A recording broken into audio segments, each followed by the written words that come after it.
When you're thirsty, you're thirsty. Steve has the thirst, apparently. Ham.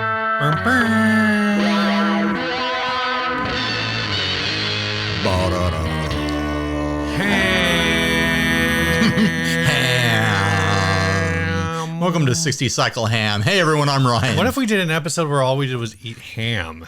It would probably be better than last week's episode. Oh, I'm Steven. This is 60 Cycle Ham, the guitar buying, selling, trading, modding, fixing, breaking, reviewing, playing podcast. Tubes! It's a tube emergency, Steve. What are we going to do about the tube problem? How many tubes have you panic bought this week? All of them. You panic bought all the tubes. Okay, so we are going into this cold. Steve and I have not discussed what we're going to say at all. There's so many tube things happening. One, I found out that it's the tube-isode. The Shuguang factory in China burned down like 2 years ago. Ooh. And apparently has not been rebuilt.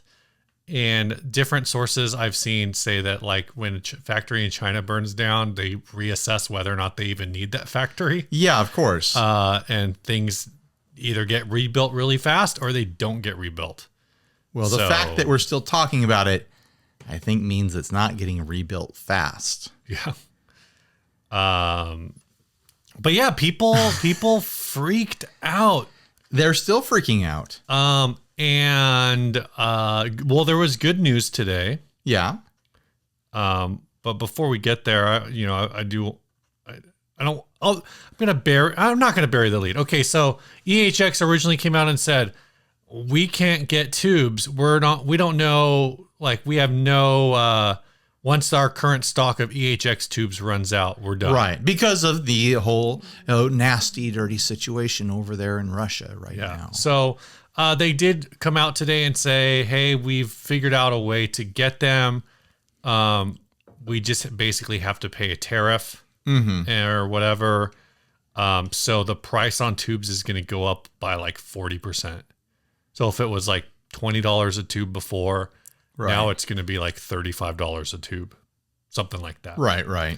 But that's like assuming like, I mean, things are serious over there. Yeah, it's going to be it's still going to be limited supply and everything else too. This is speaking from, as business as we know it will resume, but at a higher price. Right. That's assuming like the economy doesnn't completely collapse and make manufacturing tubes seem like just a ridiculous thing that no one actually wants to do in Russia. Right. Like, like a lot of stuff is up in the air as far as Russia goes right now. And I'm not going to pretend to be an expert on any of it.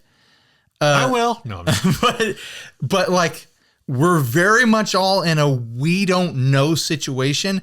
And the fact that, us guitarists are wringing our hands over tubes when it's a much bigger situation than that for a lot of other people is a place of sincere privilege. Like, to have that be our concern is like, it should be the least of our concerns. But as a guitar community that has built so much of our culture and our sound around the importance of this ancient technology, right. It's kind of like how forever everyone said, oh, California's due for the big one or due for the big earthquake. Yeah. And when we get like a bigger earthquake, we're like, oh, we're reminded that it could be any day. The big one could come.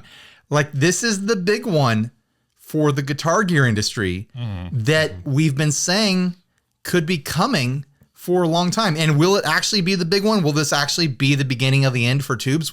It's hard to know. So some background too, because a lot of people, I think, I'm not going to get this 100% factually correct. Not like most things on this show. Yeah, not to the specifics, but generally, there were 3 sources for getting tubes. One is so like all of your JJ branded tubes are coming from Slovakia. And then there are a bunch of tubes that were being made out of Russia. I don't remember what that factory was called. And then the Shuguang Shuguang factory in China. The shoegaze factory. The shoegaze factory. And then all those tubes were going out to various rebranding. So I read something that's 8 years old. I don't know if it's still accurate, but it was that Mesa at least was buying a large of enough supply of tubes that they got like first dibs out of, I think, the Shuguang factory. And so they would basically get first dibs and they would keep what they wanted and then resell and then send everything and sell those. Yeah. Sell what they didn't want to other brands or something like that. Right. So it's almost like it's really weird because it's like tubes seem so like specific, like this weird niche market, but it's almost like how supermarkets work. Sure. How like, your Gelsons and your Bristol Farms are getting to pick their vegetables first, and then well, it's probably more like produce grading, where it's like that's what I'm saying. The tomatoes you get at the grocery store do not represent the average of what comes off of a farm. Yeah. Like the tomato you buy that's like, oh, this will be perfect for my sandwich. That is like a grade A top tier tomato. And there are like 4 tiers below that. And the bottom tier gets sent to the ketchup factory. Yeah, no, exactly. So you kind of got that going on with tubes. And some of it, because it is a manufacturing process, there can be some level of specification put in place. Sure. But yeah, Mesa, like I said, Shuguang, I think like Groove Tubes were doing a mix where they were actually getting different tubes in their lineup from different factories. EHX, so like the Sovtek tubes were all coming from the Russian factory. Ruby, I think, was mostly Russian. So anyway, the point is, Steve has done some homework. There's different brands coming from these different places, and now some of those brands are just kind of like going to potentially dry up. And the only factory that's like active, I guess, is the Slovakian factory. That all being said, you've got multiple amps in here. Yeah. I'm so glad I haven't sold off most of my tube amps over the years. All of your amps have just increased in value by like $400. No, the amps haven't. The tubes have. The tubes have. But the question I have is for you, and this is to make a point eventually. If anything, I think we're about to see. I mean, depending on how things go, we're going to see lots of tube amps go down in value, and we're going to start seeing various tube amps be sold without their tubes. I think people are going to start selling amps without tubes. They're going to keep tubes. That sounds really gross. But I think it's what's going to, like, I've got, like the Monoprice here, I've got the Alamo. Neither of those are amps that are going to command like high value.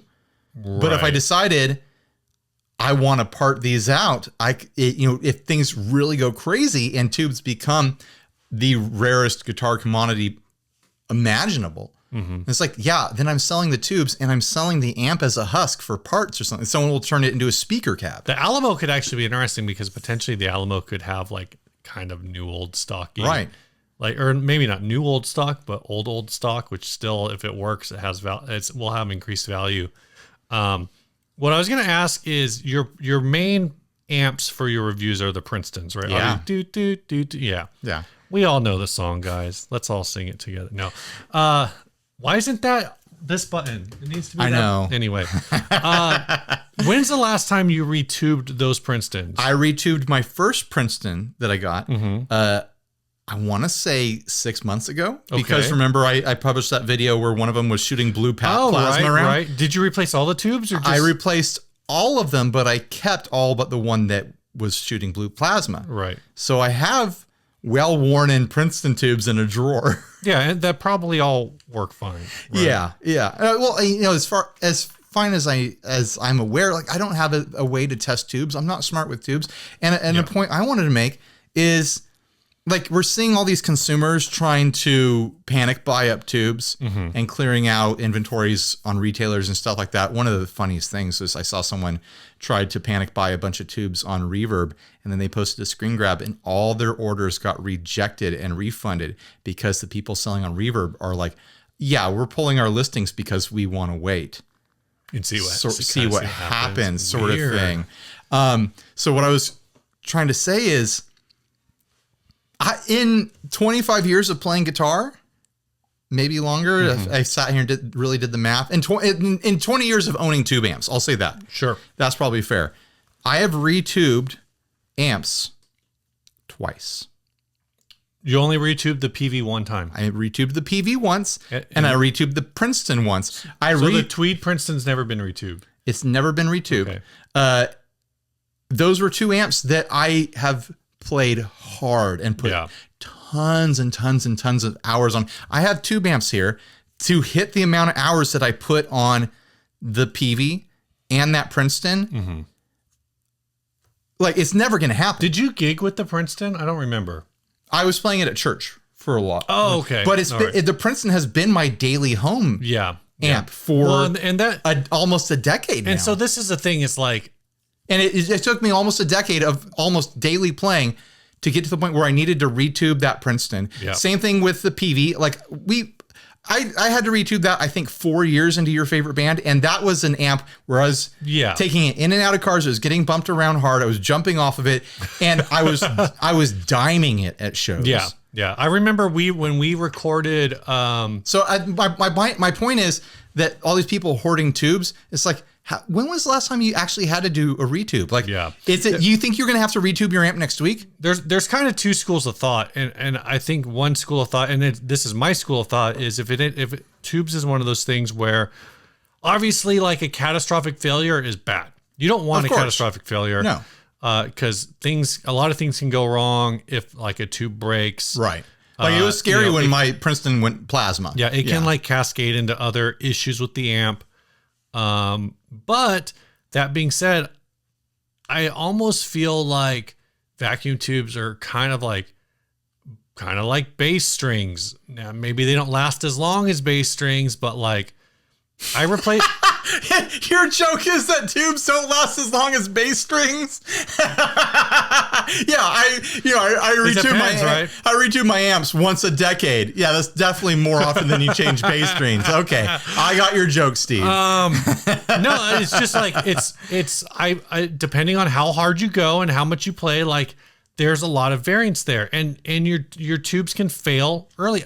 But I think there are people who replace tubes like every 6 months because either they read it somewhere that they need to replace tubes every 6 months, or they're just worried that something bad is going to happen. To me, it's kind of like swapping the ICs in a tube screamer. If you can hear the difference, hey, more power to you. You do you. I did retube the spring reverb. Mm-hmm. Because I wasn't getting the volume I wanted out of it, and that did fix the volume. I kept all those tubes too. I will say that's different too, because you probably changed the type of tube, right? You probably You probably switched from like a 12 AT or like a 12 AX to a 12 AT, or vice versa. You went with like a higher right. I don't remember the specs, but you're right? Correct. You're correct. Yeah. So that's different. So there is value in that. But I'm not going to say that there's no characteristic differences between tubes, Everyone should go buy up those TC Electronic tube drive pedals. Oh my gosh, just to harvest that sweet tube. Everyone's going to start buying the old Vox amps too, the old like the Vox Valvetronics amps that had like a couple preamp tubes in the circuit on the back end of the circuit. That's what I was saying earlier. I think we're going to start seeing like zombie amps around that are being sold as parts or as cab conversions, where it's like, I've got an amp, it's got tubes, I want the tubes, but I really don't care about the amp anymore because I want to put these tubes in an amp I do care about. Man. And I think I feel like that's like selling a guitar without strings. It's like selling a guitar without pickups, dude. Yeah. Like you got a rare set of pickups and a guitar, you're gonna part it out. I mean, are people just gonna? I know people kind of do that a little bit already. Like if you've got, say like a new old stock, you bought some new old stock Mullards, right? And you got them in an amp, and then now you're gonna be like, wasn't there a product that was a solid state tube replacement? I don't know if it ever took off though, and I think it might have only been 12AX7s. But it existed. Is my point. Yeah, it sounds familiar. Which means that I remember seeing ads for it in magazines, which means it can exist again. Which could be like oh, I want to salvage tubes out of this amp that I don't really care about, but I can make the amp work again. Yeah. I'm going to buy the solid state. I think those tube things are replacement. pretty expensive though. They might have been. That might be the issue. So I don't know. I just want to encourage people, like, if you're feeling anxious about this whole tube situation because you don't know if you're going to have to replace tubes someday, you will maybe, but it's potentially so far off in the future that it's not really worth being anxious about. So, especially if you're playing at like house volumes or bedroom volumes, for the most part, you're not actually pushing your tubes that hard. It's like a light bulb. If you've got a light bulb installed in a lamp and you only turn that light on for like 10 minutes a day, that light bulb's going to last forever. They actually say that light bulbs will last a lot longer. It might not be true anymore with, recent technology or whatever, but old incandescent light bulbs last longer if you don't turn them on and off. And I'm not joking. So that you're you saying that leave them off, but you leave them on. It's the startup and shutdown that wears out the filament. Oh, I think if you're doing it a lot, but I think if you're just running it for like a few minutes, like say it's your nighttime reading lamp. There was some news fluff piece I saw years ago. It was about a light bulb in an old firehouse. That's been running for like 100 straight years. Yeah. And it's like an original Edison bulb, but because it was getting low wattage and it was never turned off and back on, like it's just sat there burning for like 120 years or whatever. Also, supposedly they intentionally chose the tungsten filament because it burned out eventually. Right. It's like an early example of modern technology with designed obsolescence. Yeah. But I don't know if that's true either. But yeah, going back to what you were saying though, like I get it. I get why people are panic buying. You probably have a favorite amp that you want to use for the rest of your life. Get one extra set of tubes for your favorite amp. Right. You probably don't get two sets. Right. You probably want to make sure that you're locked in so that you can use tube amps for recording for the rest of your life or for the rest of your professional guitar playing life or whatever. I get it. But I think the vast majority of people who are panic buying because they think that it's going to be a flip or whatever, you're being evil and you're being stupid. And in this situation, I think the priority for tube sourcing right now should be going to repair shops. Right. Like, let repair shops do what they need to do to stay in business because they're the ones that are going to be taking care of everyone and making sure everyone gets matched up with the right tubes. The last thing we need is someone panic buying a bunch of mismatched tubes, doing a home tube job and frying a bunch of them accidentally or something like that.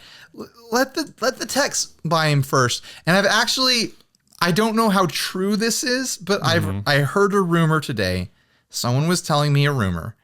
I do not know how true it is, but apparently a few different major retailers, and I did not hear this from a retailer, so I don't know if this is true or not. A few major retailers have completely pulled their supply of tubes that they were selling to the general public and are diverting them to manufacturers. Yeah, so that's the thing you just reminded me of talking about repair shops, but also where I think this is going to impact more is eventually your Fenders and your Marshalls and your Voxes and whatever they're going to make new amps, and if they can't get those tubes, now you have, I think, a bigger problem than Tom, Dick, and Harry. Right. The price points are going to change buying tubes, like no matter what, because like your Fenders, your Marshalls, your big companies, your Oranges and Voxes and whatnot, they are manufacturing at a scale where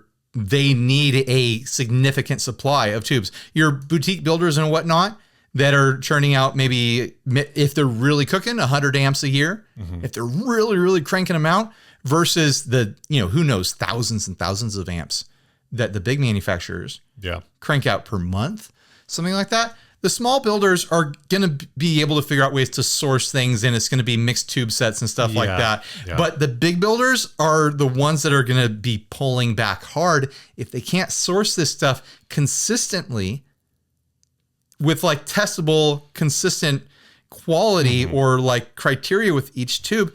So yeah, we're going to see Fender, Marshall, Vox. You ready for your you ready for your clickbait headline? Yeah. Did the Fender Tone Master series predict a Russian sanctions?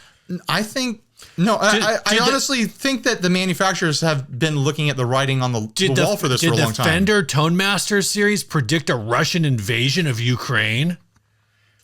Is Marshall behind? Did Fender secret agents intentionally set a Chinese tube factory on fire in order to boost sales of the Tone Master series? But like going back to like the possibility of retailers pulling back selling tubes and then sending them to manufacturers, that sounds like a crappy thing to do to the consumers. Like, oh, you don't get to have them, the builders get to have them. But the reality is, what does the retailer actually make their money on? Selling individual tubes to individual consumers or selling amps? What do they make good money on? They make their money on the amps. Right. So they need to make sure that they're contributing to their business model of selling produced products. Yeah. And so, of course, they're going to favor the amp companies that are probably hitting them up. They're probably sales departments hitting each other up like, hey, what do you have in stock? What can we get from you? What are the rates? And so, there's a scratch each other's back situation going on there. I'm sure if it's even real, it could be like just a rumor that someone volunteered to tell me today. I have no idea. Right. I really like the idea that all of the major tube amp manufacturers, your Yamahas and your Fenders and your Marshalls.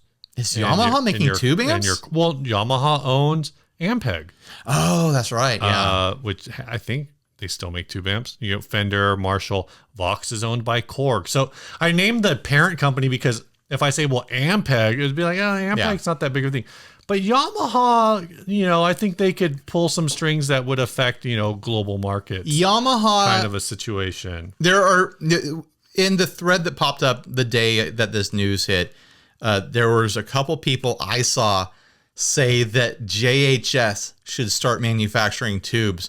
And while that's a sweet sentiment, JHS is nowhere near the size of a company that can build a tube factory. Oh, like it's never going to happen.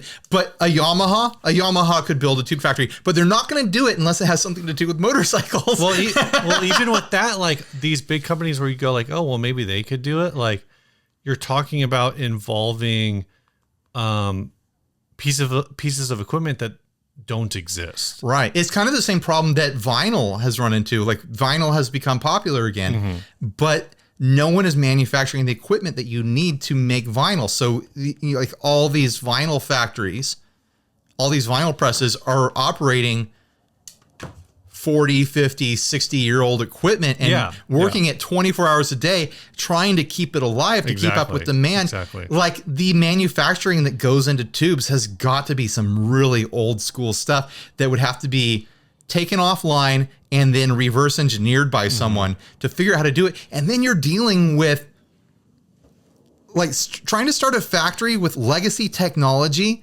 with modern standards and modern work standards and stuff like that. Like it is incredibly expensive. You know who I heard was bringing back American tube production? Who? Jolana Mesa. Not even kidding. I think I know what group it came out of, but I was like, what in the world is this? I would be shocked if Joe Bonamassa had enough money to open a tube factory. Well, no, and people said like, oh, why do people think this is real? Joe actually posted it on Instagram and on Twitter saying, if anyone sees this floating around, it is 100% fake news. I am not making vacuum tubes. Thank Andy Wood for bringing it to my attention, because there is a Washington Post photoshopped headlines that says sanctions against Russia felt around the world stirs blues legend to launch new factory for making old tech. That Joe Bonamassa was going to open a tube factory in Nashville, Tennessee. Joe knows he doesn't have what it takes to open a tube factory, guys. Like that, it's not like making pedals. Yeah. Like pedals You buy the box, you like send out for a circuit board, you get the components, you put it together, you solder it together. That's actually really straightforward. People in garages can build pedals, and they do, and they start businesses in their garages. Making tubes, blowing glass, manufacturing like lead and raw metal, rare metal elements and stuff like that.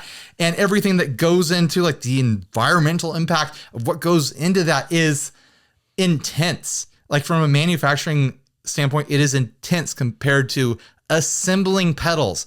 Even guitars are child's play in manufacturing compared to that. Like, I would be shocked if some of the comments on here are pretty funny. A well-known like guitar, if any guitar brand based in the US had the ability to open their own tube factory, I would be shocked if they did it. I don't think if Fender could do it, if Fender could do it, they would have done it by now.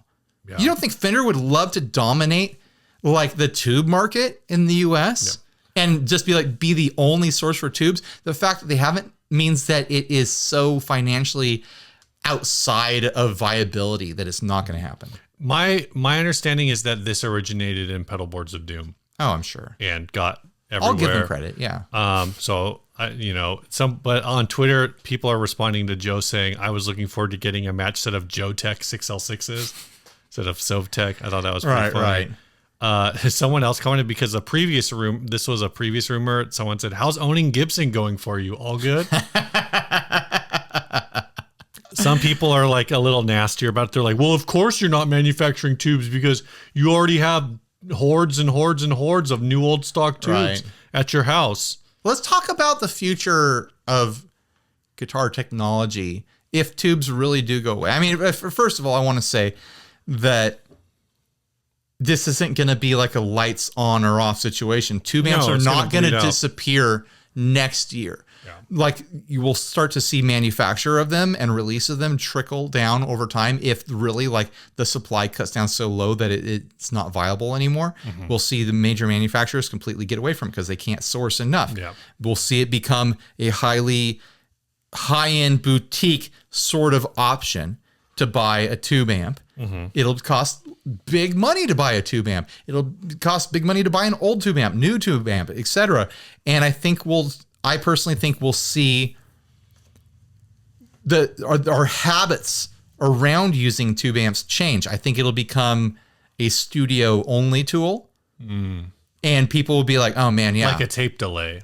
Right. Or even like a reel-to-reel recorder sort of thing. Like you want to go record at the studio that still has a reel-to-reel? Like this is the studio that still has a tube. And I think that's still, that scenario, if tube amp production stops this year, I think that scenario is still decades off because I think there's enough tubes in the wild that it's not going to, they're going to be rare, they're going to be expensive, they're going to be sought after, but it's not going to be like unobtainium level for a couple of decades because there's more out there than people realize. There's tubes sitting in amps that aren't being used that will get repurposed.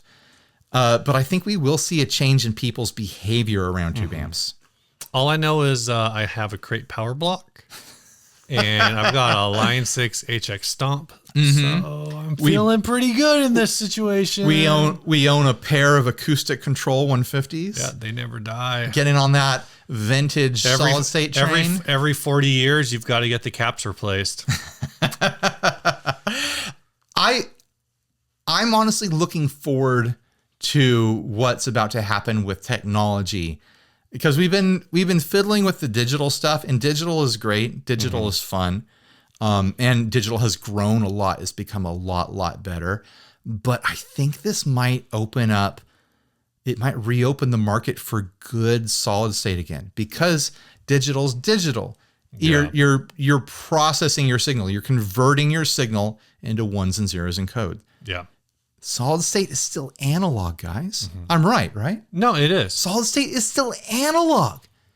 And solid state can be really good, and we don't think about it that way because our opinions were ruined by the 80s, the 70s, the 80s, and the 90s practice amps. Yeah, like all your Gorillas, your Crates. I mean, Gorillas are charming in their own way, but all those like practice amps. Well, you had which Crate, the GX15? Yeah. Have you ever plugged that into like a big cab? No, I haven't, and I already got rid of it. Yeah, back when I had that I had the GFX 15, the one later. I ran that through a Mesa Boogie 4x12. Guess what? It sounded pretty sick. They don't even like the crappiest solid state amp. You run them through like some high quality speakers, and the speakers all of a sudden definitely they weak point. sound way better. But the thing that people have to wrap their head around is that solid state is not trying to be tube. Tube has a certain dynamic, has a certain response. It breaks up in a certain way, which is why we love tube. But solid state still has a wonderful sound. It can sound amazing. Like people love quilters. Quilters are a good solid state tube amp. No, solid state amp. I said through tube in there. But I honestly, I'm really excited that there could be a possibility of builders with, golden ears, like your Bensons, your Milkmans and stuff like that, looking at solid state and be like, what can I do with this? What really good sounding amp can I build with solid state technology at a more kind of like boutique cork sniffer sort of level? And I like digital is great, but I could see there become a fandom built around very specific solid state sounds. And I'm weirdly excited about that. The analogy I was thinking about, and I hinted this to you in chat earlier today, like you think of a tube amp as an oil painting, right? Okay. A digital amp is like, I mean, there's different grades of digital. Like I've got little like digital processor headphone plugs and little kind of like toy digital things that, they are what they are. And that's like the low quality digital is like a Polaroid of an oil painting. A low quality digital amp or single thing is a Polaroid of an oil painting. A really high quality digital amp or digital signal processing thing is like a top tier drum scan of an oil painting. What's a drum scan? It's a very technical scanner, and it's huge. Drum scanners are huge. You don't have them at home. I'll say that. Of an oil painting, perfect light, perfect reproduction, and then perfectly printed onto a canvas that has been textured to match the texture. Right. And it's not the original oil painting, but it is doing everything it can to intentionally recreate that oil painting. A really, really good, any solid state amp is not an oil painting. It's a watercolor. It's a different style of analog. Yeah. You've got reproductions of analog with digital. You could even have reproductions of analog with digital copying solid state eventually. No, I mean, we do on the bass side. Like there are, there's probably actually, what is the clean tone for every single digital amp on the, probably, I say every single, sure. I don't even think I'm being hyperbolic. I literally think this is the clean basis for 99.9% of digital products. I know what it is, but say it so I can agree with you. The Roland Jazz Chorus. The Roland Jazz Chorus. Roland Jazz Chorus. Oh, absolutely. Yeah. But I know all of the... I knew that. I know a bunch of the Line 6 stuff has the acoustic 360 or acoustic 370. Like it has one of those as a setting. I think it's the Blue Woody. I would buy into an amp that was like, we did it. We made a beautiful, amazing, solid state sounding amp. And it has a digital section that you could blend in or turn on and off if you want to. But the solid state section of the amp is really the selling point, Yeah. Oh, it's the Woody Blue. It's called the Woody Blue. I don't know why it's called Woody. But I feel that way because, I'm mostly a clean signal player with my amps. Even with my with my tube amps, I very rarely put them into tube overdrive. So a good sounding clean platform is going to be more appealing to me than, say, your metalheads and even blues guys out there that are addicted to like tube distortion. And tube you know what else I think is in an interesting position right now to potentially, I don't want to say profit, but like to prophesy. What? To capitalize. Capitalize, sure, is your IR recording devices, your Kemper profilers. You got and I know guys have already done this, like a lot of players do this, but I think it could be opening it up to more where you go like, well, I've got 5 or 6 tube amps that I really like, but I'm a little concerned about this in the long run. Again, I don't think you should necessarily be concerned, but you buy a Kemper, you profile all of your amps, and now you've got, what I've heard are very good copies. Yeah. Maybe even great copies. I don't know. I've never used a Kemper. And also I think like the technology has continued to progress where we're probably, the place we're at right now with digital is really, really good. Like there's some really, really good digital that's aging well, that's been on the market for a decade or something like that, and aging well. I think we're probably another 5-10 years away from there being digital technology, digital sounds that are not only indistinguishable from tube, where they really just figure out every nook and cranny and nail the warmth and nail the physical presence in the room and all that, but also generate, the way I was mentioning, oil painting versus watercolor versus reproduction simulation. When it enters the space where digital produces sounds that neither analog option can create, then I think digital will come into its own, where it's like, is no question I want digital because I can only get that sound with digital. Right. I would just say, which is where we are with like digital art and things like that. Agree with you overall. There's artwork you can make and images and video you can make that you can only make with digital now. And it's going to be that way with audio. NFTs. Just to say, I agree with you. I think we are closer than ever, but we are 5 years away messaging. I know, we've been saying it forever. The messaging since like the Pod 2.0. Sure. The little bean. Well, I'll say this: we're not 5 or 10 years away, but imagine where we'll be in 5 or 10 years. There you go. I think that's definitely. Imagine where we'll be 5 or 10 years after that, and so on and so on. And by the time tubes are legitimately completely extinct in this potential future, we'll all be plugged into the Matrix anyway. So who cares? Yeah, who cares? I'll have a tube in the back of my head, and I'll love it. I love that feeding tube. Yeah. Oh, talk about tubes. You ready to?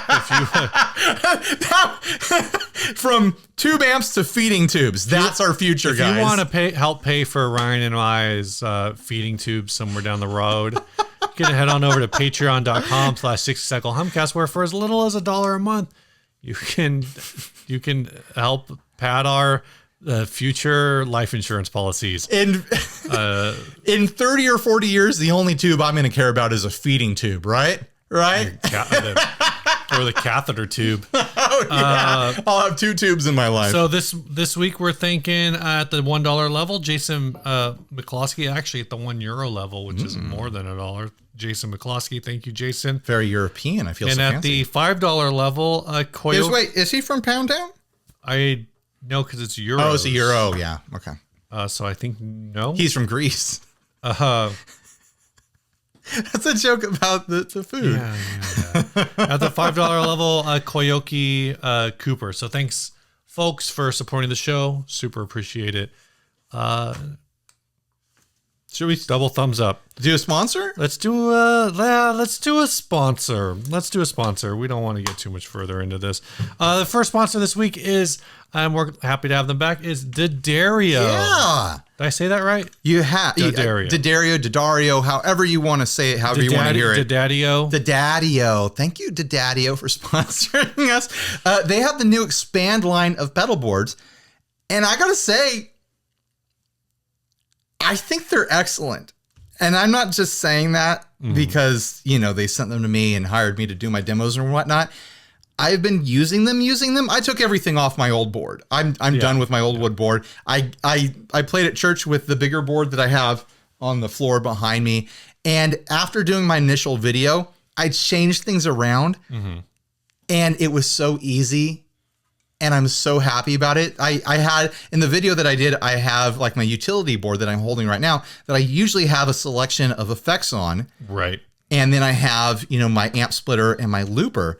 And then looking at them, I realized I can just make my gigging board the size that I want it to be with the pedals I need that I like the sound of, and use that as my demo board as well because it's smaller and easier to move around.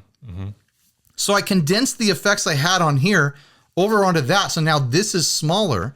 And if I do need to put more stuff on here to test something out or to have a utility when I'm filming a demo, like it's easy. Yeah. And I was able to just slide it. I'll pull it up. I wasn't going to do it. I just saw this. I was pushing on this thing trying to figure out what the heck these were. You've got these little cable inserts in here. That's a neat, those are the cable ties thing. So all I did to condense that down onto my gigging board is I expanded it out. I'm holding this on my shoulder like a boombox. I expanded it out the width of one pedal on the side. It doesn't have to be huge. It just had to be one pedal bigger on the side, and being able to do that, but also knowing like if I do want to throw something big on here to gig with, to try something new, all I have to do is flick those tabs, unplug these really quick, slide it out, and put whatever I want on there. Like I've messed around with other expandable pedal boards. I've seen other expandable pedal board concepts. I think this is the first time it's been done and delivers on the promise. Like when I did the video, people were posting links to, oh, here's another expandable pedal board concept. Yeah. I was like, yeah, but you have to bust out a screwdriver. Yeah. Well, we had the one that I still have that I was using as my baseboard. And yeah, you have to unscrew a bunch of stuff and keep track of a bunch of hardware if you want to expand that out much. So yeah, very cool. Head on over to D'Addario.com. Let me see if we got, that board gets my full approval. I probably have a link somewhere. Yeah, we'll have a link for sure. And then also thanks this episode to Chase Bliss Audio. That's right. I've got a classic here. Oh, Warped Vinyl. The Warped Vinyl. Well, this is the hi-fi. The Warped Vinyl hi-fi, which I think is the actual current production one. You got some hair here on your Velcro. That's gross. You can take that and clone me, Steve. Yeah. Why would anyone want to do that? I was going to say you probably don't want two of me around, but you could probably make money if you make more than two. At least selling the organs, right? Oh, jeez. That's a pretty creative idea, Ryan, but I don't know if it's more creative than this pedal. Oh, are we still in a sponsor spot? As I joke about selling organs from clones? Sorry, Chase Bliss, but thank you for sponsoring this nonsense once again. Everyone go check out every video that you can watch on the Warped Vinyl Hi-Fi. It is probably the craziest vibrato chorus pedal you could ever buy that's ever been produced. It does everything and more. It does stuff you would never want to do, but you could definitely do it because it's got all those dip switches on the back and all the MIDI controls and expression controls and everything else. Like, it has so much going on. Every Chase Bliss pedal has so much going on that you will feel regret that you're not using most of it. Buy a Chase Bliss pedal, you'll feel regret. It's not the best marketing term, but you understand, right? You'll never run out of things to do with the Chase Bliss pedal. That's better. ChaseBlissAudio.com. Why does he keep sponsoring us? What's new, man? What's new? You want to see what's new? I don't always have a what's new, but I do this time. I saw this already. I built a guitar.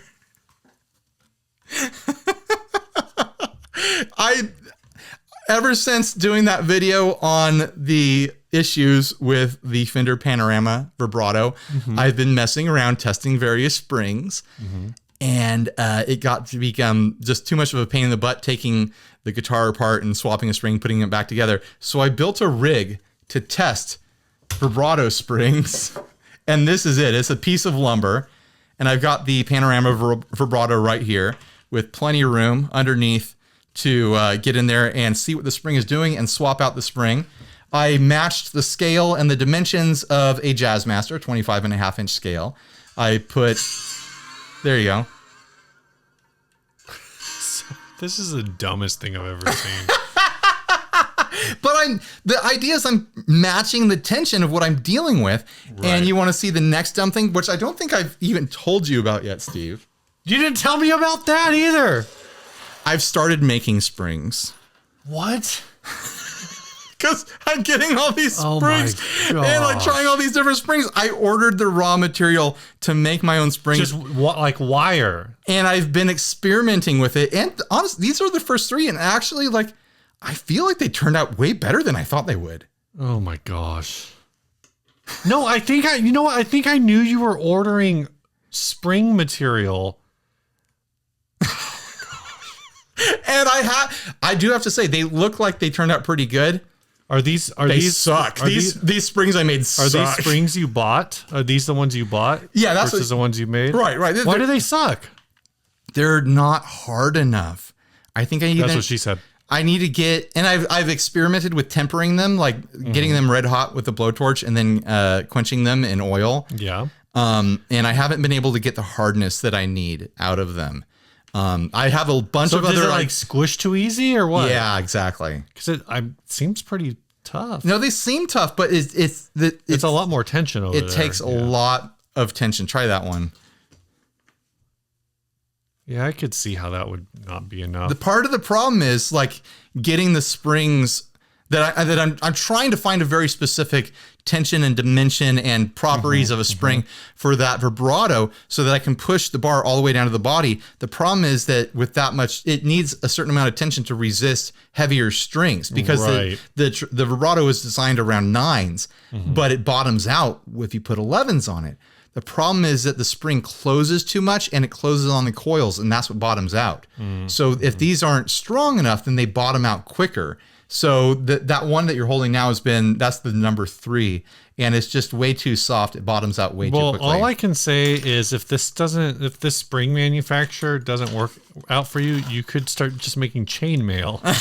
It's pretty much the same process. So I built this little rig that's it's built around a bolt that I drilled a hole into. So I buy the wire in straight long pieces. Yeah. I poke the end of a wire into this bolt, and then I turn the bolt with a socket wrench. Oh, okay. And I have a piece of wood holding the wire flat against the bolt, and I just kind of like turn the socket wrench. I crank it.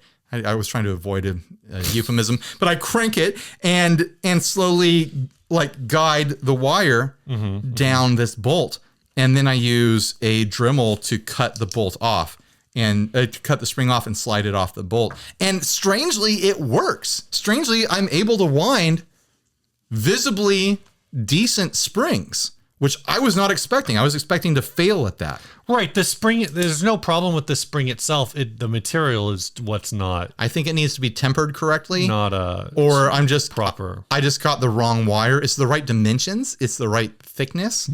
But maybe the material's a little bit off or something like that. But right now, my hope isn't in making springs. My hope is in finding a spring that can be a solution. Right. And actually, I have a spring here that is the strongest spring I've found so far that sits in the spaces that you need a Jazzmaster spring to sit in. But it's way too strong to the point where it goes the other direction of not being functional because you put like 13s on there. To depress the bar down to the body, it actually starts to bend the bar. Oh my gosh. Wow. So it loses functionality, but those coils don't close on each other at all because it is so stiff. This is actually the long spring that came with my Hallmark. Oh, okay. Which is interesting. Yeah. So somewhere in between this and a normal Jazzmaster spring is the solution. And honestly, there were a lot of people who commented on that video of me experimenting with springs saying, "Oh, just go to Home Depot. Oh, just go to this hardware store. They have springs." You have no idea how hard it is to source springs. Like, you have no idea. It is impossible to source springs. For me to custom order a spring, because none of the spring sites, I've done all these informations. I went and bought calipers to measure springs. Yeah. None of the spring sites stock a Jazzmaster style spring. Right. Let alone variations of that. You have to custom order what you think might work, and you have to do it in a quantity that's going to cost hundreds of dollars to try one spring. But if it's the one, you sell it. You sell the rest of them off. Well, I am half hoping that if I can find the one spring, then I can like sell them or something like that, which I kind of don't want to get in the business of shipping out individual springs and stuff. Yeah, one spring to rule them all. But I am a little bit obsessed with this exercise that I've been going down. So this has been my life lately. This is what I do for fun after the kids go to bed and on weekends is I dick around with springs. Do you have anything new? In the middle of your thing, talking about quenching the springs in oil, it reminded me that I started an oil fire in my kitchen the other day.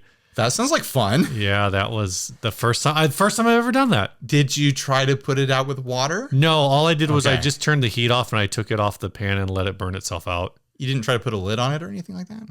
It was in a wok, so I don't really have an appropriate lid. I did watch a video afterwards that said, like, if that happens, to take a dish rag and just wet it. Yeah. And throw it on top of there. Anything you can do to snuff it out. But the problem is, again, it's a wok, so it's a very, like, large. I would need, like, a beach towel to cover it. The thing I remember, the advice I remember for that was dump flour on it. I don't know if that's actually, because I've actually heard that flour can burn when it's a cloud. So that might be bad advice, but maybe like baking soda or something like that. Like you want to, I don't know. Yeah, like the equivalent of sand. You want to dump something on it. Yeah. You know? I was going to take it outside, but my kid was outside. But not water. Do not put water on Absolutely. an oil fire. I knew that. That just looking at that. If I put water on it, it was just going to throw the oil all over the room. It aerosols, because the water instantly boils. It aerosols the oil that is burning, and now you have a flame cloud. Yeah. Like that's what happens when you put water on. I was able to just take it off of the heat and like I said, just it burned itself out.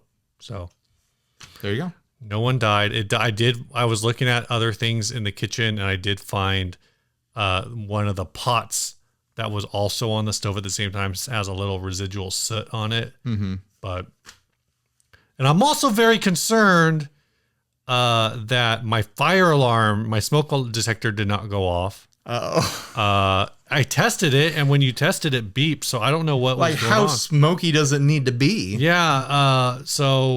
But you're not going to get woken up because there's going to be an oil fire in your kitchen. Like, what the hell? I'm not going to be woken up when there's an oil fire in the kitchen because apparently I'm the one starting the oil fire. But your family is not going to be woken up when you start oil fires in the kitchen. Yeah, but I will say, I guess, I threw this out to some other people I know, and they said that fire departments recommend replacing the batteries in your smoke detectors at daylight savings time, or like basically every 6 months. So at daylight savings time or return to standard time. So if the U.S. government has its way, we will have far more fires in the future when daylight savings time becomes permanent in 2023. Oh, I can't wait for that. I've been hoping for that for my whole life. I hope they don't screw it You up. want the long day? You want the long day? You want the late sunset? I wish they would go double. I wish they would double up daylight savings time. Give us 2 more hours. Like, I want the sun to set at 10 o'clock. I was reading that they actually, this law. I don't care if the sun rises at noon. I want it to set at 10. I've read that this law originally passed in like the 70s. Yeah. And the reason it was reverted was because a bunch of kids in like Texas or something got hit by cars. Freaking Texas kids. Going to school in the morning. They got hit by cars by like people who fell asleep driving or just didn't see the kids or I don't know what. And so it only lasted like a year. I think it'll stick this time. I think we're going to be fine. All right. We haven't done any ads and we're almost an hour into this. We didn't even do the first ad because we skipped it to do what's new. Yeah. This first ad was sent to us by Ryan. That's me. I'm sitting next to that guy. I found this on Craigslist. This is a Jolana Iris electric guitar for $450. It's a cleanup time, and I have to let go of this beauty. It's a huge guitar, probably around 50 years old, all original parts. When I first saw 50 years, I was like, this isn't 50 years old. Then I realized that's only 1972. So yeah.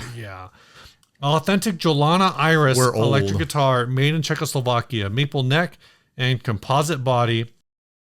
Nickel pickups with sound from out of this world. Yeah, scratches, dents, wear and tear, but it's in perfect working order. Usually you can get these on eBay or Reverb, but they're either heavily modified or they ship from another continent. Just saying, this guitar is in your neighborhood. You can see it, touch it, smell it for yourself in vivo. This is a good ad. Ask if you have any additional questions. Cash only, $450 or best offer, and willing to deliver. There is only like one reason I grabbed this ad and wanted to talk about it. I mean, at its face value, it's a cool looking, funky take on a Telecaster. You know, the only thing concept. about this that I don't like aesthetically?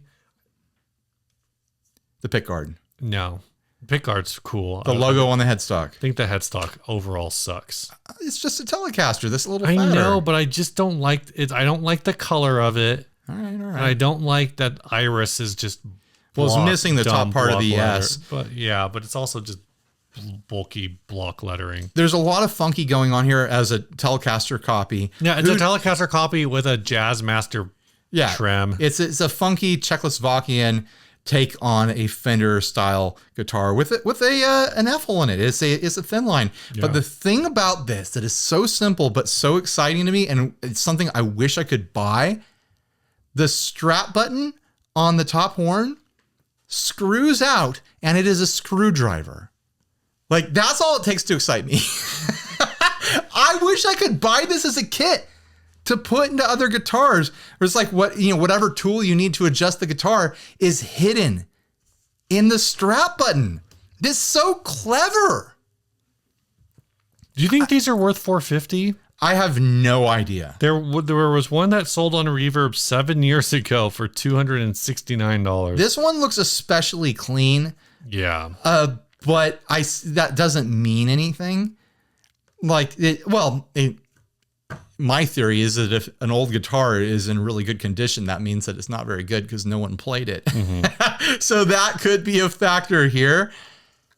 I'm not going to pay $450 for it. I'll say that. I'm not going to pay that. I have no idea if it would be any good at all. But, there's a lot here that I appreciate. Single coils, funky vibrato unit, kind of weird pickguard shape, weird take on Fender designs, and then that screwdriver. I don't think these are the original pickups. All the other examples I'm seeing have a blade pickup in them. Oh, interesting. So it's not even original pickups.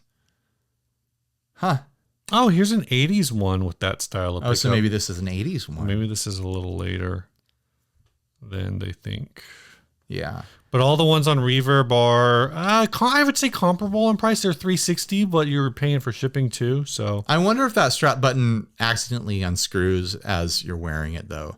If the tension from the strap button eventually will unscrew here's it on you. Here's a whole black one, and you'd be paying just over. Does that the screwdriver? I just assume they all have the screwdriver. They better. The fact that the reason the ones on Reverb are selling for less is because the seller hasn't discovered the screwdriver. Oh my gosh. Here's one for $500. The moment you discover the screwdriver, it's like, oh shoot, this is worth $200 more. Got a secret screwdriver? Are you kidding me? Secret screwdriver. I've got. Do I have it in here? I've got this little tool here which I use to adjust guitars, and it's inside. It's got all sorts of different bits. What? Shut up! Don't act surprised by that. Imagine if you had something like that tucked inside your guitar. Like, you unscrew one strap button and you've got your screwdriver that's holding one bit. You unscrew the other one and it's got a sleeve with your other bits. That's how Floyd Rose guitars should be. Yeah. Because they used to have the little thing on the back of the headstock to hold your Allen key, and they would always come loose and fall out and you'd lose them or whatever. But you need certain tools, and this is just a flathead. Yeah. Like, the only things on this guitar that need adjusting are the pickups with a flathead screwdriver. Mm-hmm. Everything else is like, I guess you could take the guitar apart. You could take the pickguard and the control cavity and the vibrato off, I guess. I wonder if but yeah, like an Allen key. Can't reverse it. If I had a secret Allen key, like on all my Strat style guitars, it could pull out and just be this, and I could adjust saddles and stuff like that. It would be amazing. I love that. So I don't know if anyone should buy this at $450, but I'm excited about that detail. Should we do our other sponsors and then do the other ads and get out of here? Sure. This ad's also the sponsor. This show. What the hell are we doing here? This show is brought to you by Big Ear Pedals. Last week, we launched a contest to win serial number 420th slice of pie from Big Ear Pedals. Tonight's the night. We're going to pick tonight As this episode airs on a Monday morning, you've got the rest of the day to try to win that serial number 420 slice of pie. All you have to do is go on Instagram or TikTok, hashtag pizza dance, at Big Ear Pedals, at 60 Cycle Hum, and post a video of you doing a pizza dance. We only gotten 2 so far as of recording today. Well, I guess we're just going to have to coin flip that. So there's pretty good odds at this point. Yeah. Like, all you got to do is a pizza dance. There's 2 people you have to fight and do a better pizza dance than them. Is that 2 people on Instagram or 2 people on TikTok or 2 people? I think total? both of them were on TikTok. Oh. I didn't see any action on Instagram. So maybe there's more by the time this episode airs, but the odds are good, guys. You want to win a serial number 420 slice of pie? All you got to do is a little dance. Just dance for us, okay? Just film yourself doing a little dance and put it on the internet. I'm going to do it. Can I win? No. All right. Also, this episode is brought to you by Demonic Machines. We've got Erica's Trip right here, which is an octave fuzz with no knobs. Ryan, I don't understand.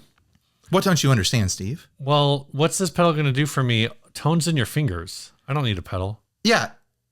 The pedal is in my fingers, Steve. And that's why Demonic Machines is where the tone is at. The tone is in the circuit. Is that correct? Tone is in the signal. Tone is in the signal. We'll get it right one of these days. The signal is in my fingers.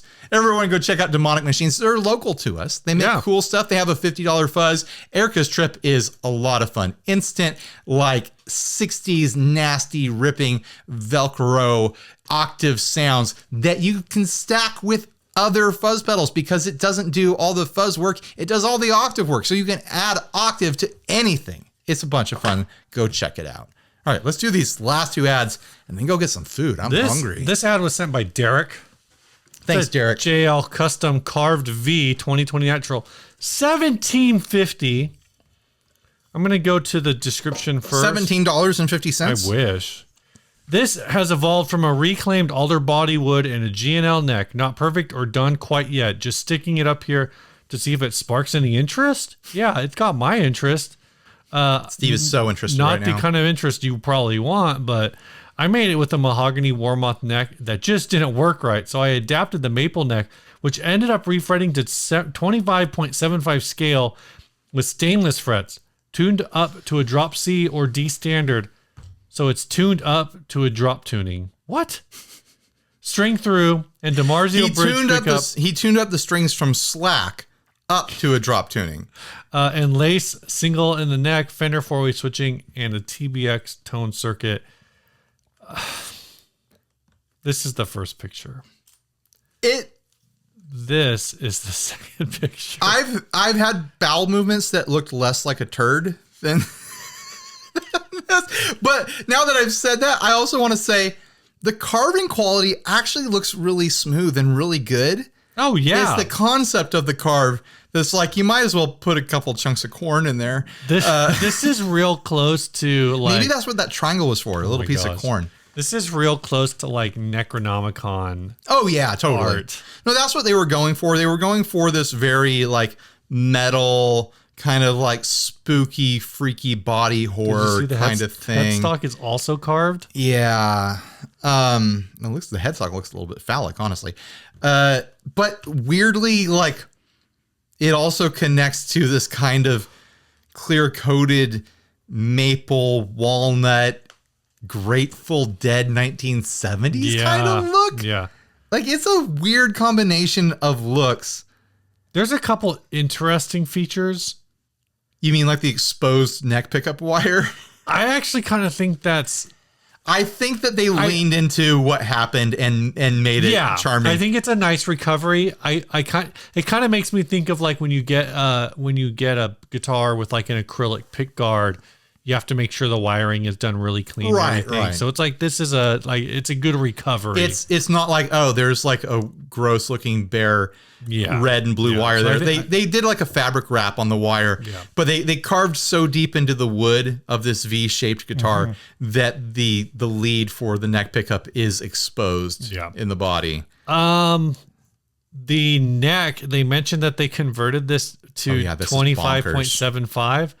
I'm not sure what it was before, but the result is that the fret dots look normal until you get to the 15th fret, and then you realize that the fret dots have been shifting closer and closer to its like previous fret. So at like the last fret aligned with the fret dot is actually going over the fret dot. Yeah, yeah.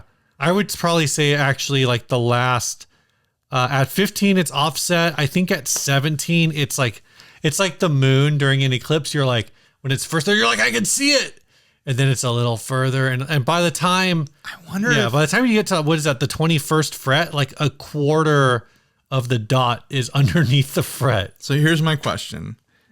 In a lot of ways, this looks like it was done competently, whether or not we like the concept or not, whether or not it hits. Yeah, the woodworking is really good. I wonder, though, if the scale change decision was an oh shit moment where they carved the body to have a very specific bridge placement, and then they put the neck on, and they're like, oh shit. I think that's exactly what happened. The bridge placement doesn't match up with the scale of the neck. We've accidentally come up with a neck scale that doesn't exist. Mm-hmm. And so now we have to take a neck and we have to move every single fret to accommodate this guitar. Because we've spent, or this person has spent 100 hours carving it by hand with a whittling knife or something like that. I can't imagine that moment of being like, oh no, I put the bridge in the wrong place and I can't fix that because the body is carved in this incredibly specific way. And now I have to move every single fret just a little bit. Maybe it didn't happen that way. Maybe they very intentionally were like, I want this very specific scale for reasons. And that was the plan all along. That's wild. $1,750. $125 shipping. How much would you pay? Of course, it's from Utah. Utah, what are you doing? I feel like we get a lot of like weird custom. Like I remember one of our very first ads was the diner guitar. The guitar is made out of like mason. Was it masonite? What's that material called? No, it's masonite. Or formica. That kind of stuff. Like the classic diner tables. It's kind of weird to think that we've been doing this over 8 years now, and I honestly believe that if you showed me a picture of any guitar from any episode that we've done, I'd be like, oh yeah, I remember that guitar. Why do I remember all these guitars? Like in my mind, I see the Formica guitar in my head. Like why? Yeah, I don't know. It's stupid that I remember all this stuff. What would you pay for this? I wouldn't. Straight up. If it's a zero. And it's not because of the quality of the build or anything like that. It's because the concept doesn't appeal to me in any way whatsoever. If I was to buy it would be out of an opportunity cost. So it's not fair for me to speculate about its value. Mm-hmm. I'm going to say that it's fine for the builder to charge whatever they charge. And if they line up with someone who wants it, it looks like all the woodworking and the fretwork is clean. It looks clean. It looks, misguided in a few ways, but it looks like it's probably a playable guitar. So I can't say what I would or wouldn't pay for it when it's like way outside of my tastes. Yeah. What about you? Same. I don't know. I don't even want to talk about it anymore. I'm already moving on to the next ad. All right, next ad. This one's important. This is historical. This was sent by Kyle Benton. This may be the oldest Squier Stratocaster I've ever seen. It definitely predates the very earliest Squiers I've even knew existed. And I think it might predate Leo Fender being born. If someone told me, oh, I've got a 1976 Squier, I'd be like, prove it. Yeah, right. Yeah, right. What are you talking about? But an 1889 Squier made in Korea? This was made 10 years before Leo Fender was born. That's amazing. Imagine what this must be worth. Yeah. And the fact that it holds up and looks like a modern Squier is even like Dakota Red. They're only asking $400 for this, which to me seems like way low of a price for an item of this level of historic significance. They're selling it? Yeah. It belongs in a museum. This cannot be owned by a person. This is owned by humanity as a whole. Are you kidding? It's a typo. We're making a joke about a typo. Who cares? That's it. All right. This song was sent by Daniel Askins. He says, "Hi, Stephen and Ryan. This is the title track to the EP I released on the 28th of January under my band name, Before the Dark Age.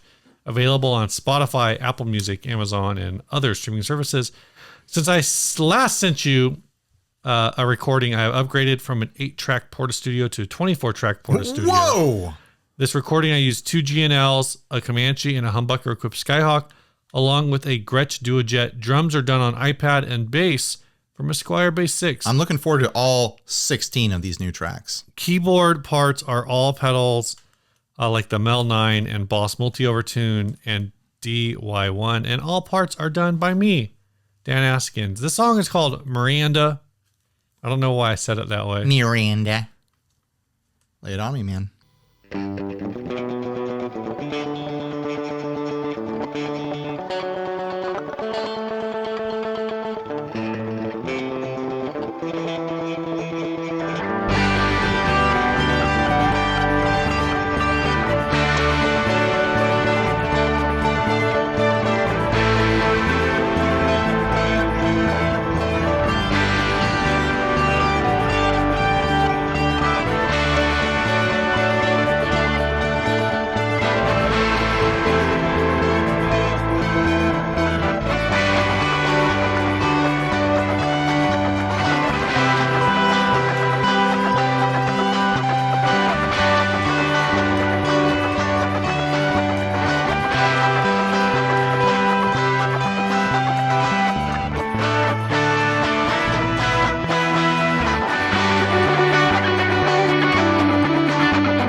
I just remembered, Steve. What'd you remember? You need to edit the Patreon list for the end crawl there. Barn Owl is not listed. in our Patreon credits. His real name is listed, and he wants to be known as Barn Owl. Okay. So write that down, Steve. Thanks for sending the song. I'm starving. Let's go get some food. Let's go get some food. Bye, everybody. Stay grounded.